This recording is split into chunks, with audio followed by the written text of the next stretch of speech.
بندر دیگر حیوانات کی طرح ایک حیوان ہے، مگر بعض مفکرین کے مطابق بندر کی پیدائش عام جانوروں کی طرح نہیں ہوئی، بلکہ وہ ایک تبدیل شدہ مخلوق ہے۔ ان کے مطابق آج سے ہزاروں سال قبل حضرت داؤد علیہ السلام کی قوم بنی اسرائیل میں جب اللہ کی نافرمانی کی تو بطور سزا انہیں بندر اور سور بنا دیا گیا۔ اس سخت عذاب کا ذکر قرآن مجید کی آیتوں میں بھی ملتا ہے۔ تو کیا آج جو زمین پر بندر موجود ہیں وہ قوم بنی اسرائیل کی نسل سے ہیں جو آج تک اس عذاب میں مبتلا ہیں؟ اس بات میں کتنی سچائی ہے ہم اس ویڈیو میں جانیں گے۔ قرآن کریم میں بہت سی قوموں کے لیے ایسے واقعات بیان ہوئے ہیں جن میں ان کے غلط اعمال اور اللہ تعالیٰ کے احکام حدود سے تجاوز کی وجہ سے ان کو عذاب الہی کا سامنا کرنا پڑا۔ اس سلسلے میں ایک مشہور اور عبرت ناک واقعہ اصحاب سبت کا ہے۔ یہ یہودیوں کی ایک بستی سے تعلق رکھتا ہے۔ یہ واقعہ حضرت داؤد علیہ السلام کے دور کا ہے۔ اس زمانے میں حضرت یعقوب کی اولادیں جو بنی اسرائیل کہلاتی تھیں، ان کی آبادی لاکھوں میں تھی جو ارض فلسطین اور یروشلم میں آباد تھیں۔ ان میں سے ایک قبیلہ بنی اسرائیل سے علیحدہ ہو کر ایک دریا کے کنارے ایلا نام کی بستی میں آباد ہو گیا۔ ان لوگوں کی تعداد 70,000 کے قریب تھی اور یہ نہایت ہی سرکش اور نافرمان لوگ تھے۔ ان لوگوں نے اکثر کام احکام توریت کے خلاف کرنا شروع کر دیے اور حرام کردہ چیزوں کو انہوں نے اپنے اوپر حلال کر دیا اور موسیٰ علیہ السلام کی شریعت کے منکر ہو گئے۔ یہ قوم جس دریا کے کنارے آباد تھی وہاں کثرت سے مچھلیاں موجود تھیں، لہٰذا یہ لوگ اس دریا سے مچھلیاں پکڑتے اور بطور غذا اسے استعمال کرتے، نیز ان مچھلیوں کی خرید و فروخت بھی کرتے تھے۔ لہٰذا اللہ نے انہیں ایک آزمائش میں ڈالا۔ حضرت داؤد علیہ السلام کی اس قوم کو یہ حکم ملا کہ وہ سنیچر یعنی ذکر کرنے کے دن شکار نہ کیا کریں اور نہ دنیا کی کوئی خرید و فروخت کیا کریں۔ اس دن ان کے لیے مچھلیاں پکڑنا حرام قرار دیا گیا، البتہ ذکر کے دن کے علاوہ انہیں مچھلیاں پکڑنے کی اجازت تھی۔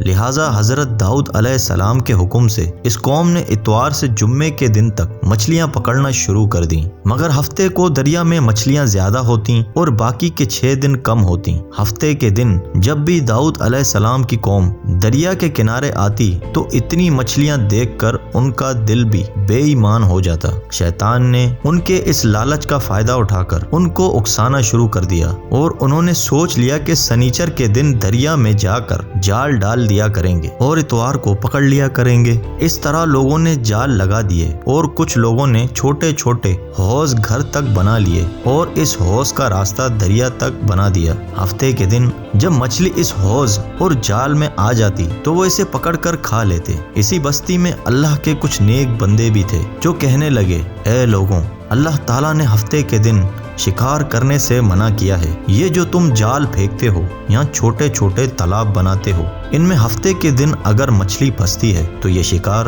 ہفتے کے دن کا ہوگا۔ اللہ کے عذاب سے ڈرو، اللہ کی نافرمانی نہ کرو۔ تو لوگ ان کا مذاق اڑانے لگے کہ ہماری جو مرضی ہوگی ہم وہ کریں گے۔ تو یوں اللہ کے ان نیک بندوں نے بستی کے بیچ میں ایک دیوار کو کھڑا کر دیا اور یہ حکم نافذ کر دیا کہ اللہ کی نافرمانی کرنے والے اس طرف ہو جائیں اور ہم جو اللہ تعالیٰ کے فرما بردار ہیں اس طرف رہیں گے۔ وہ سارے لوگ بار بار ان سے کہتے رہے، اے لوگوں، اللہ سے ڈرو۔ قوم سمود اور قوم لوط کا جو حشر ہوا اس کو یاد کرو، اللہ کی نافرمانی نہ کرو ورنہ تم پہ بھی کوئی عذاب نہ آ جائے۔ وہ سارے نافرمان جن کی تعداد 12,000 کے آس پاس تھی سب ہنستے رہے اور کہنے لگے، یہ تو سب کتابی باتیں ہیں، ہم پہ کوئی عذاب نہیں آئے گا۔ بس جیسے ہی وہ گروہ 2 حصوں میں تقسیم ہوا، ایک وہ جو اللہ تعالیٰ کے فرما بردار تھے اور دوسرے وہ جو اللہ کے نافرمان تھے۔ جو اللہ کے نافرمان بندے جو دیوار کے اس طرف تھے، وہ نافرمان پوری رات ہنستے رہے، مذاق اڑاتے رہے، اور اللہ کے خاص بندے دیوار کے اس طرف اللہ سے معافی مانگتے رہے۔ اگلے دن جیسے ہی صبح ہوئی، وہ نیک صالح انسان اٹھے اور انہوں نے محسوس کیا کہ دیوار کے اس طرف سے کسی انسان کی آواز نہیں آ رہی تھی۔ جیسے ہی دیوار کے اس طرف چڑھ کر دیکھنے لگے تو دیکھا کہ سارے کے سارے لوگ بندر کی شکل میں تبدیل ہو چکے تھے اور بندر کی حرکتوں کو انجام دے رہے تھے۔ ان لوگوں میں سے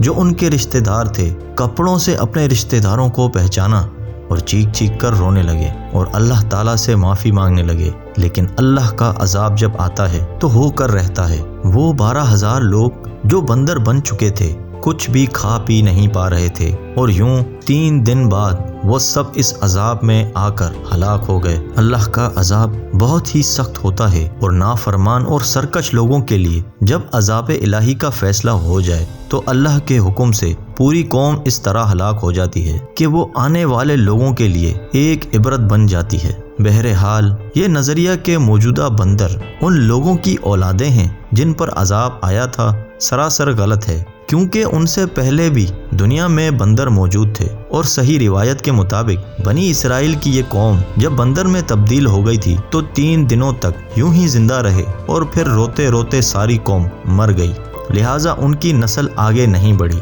اللہ تعالی ہم سب کو اپنے گناہوں پر توبہ کی توفیق عطا فرمائے اور نماز کی پابندی عطا فرمائے۔ امید کرتا ہوں آپ کو آج کی ویڈیو پسند آئی ہوگی۔ اگر آپ کو ویڈیو پسند آئی تو ویڈیو کو لائک کریں، چینل کو سبسکرائب کر کے میرے لیے حوصلہ افزائی کریں۔ میں ملوں گا آپ سے ایک اور انٹرسٹنگ ویڈیو کے ساتھ، تب تک رکھیے گا اپنا بہت سارا خیال۔ اللہ حافظ۔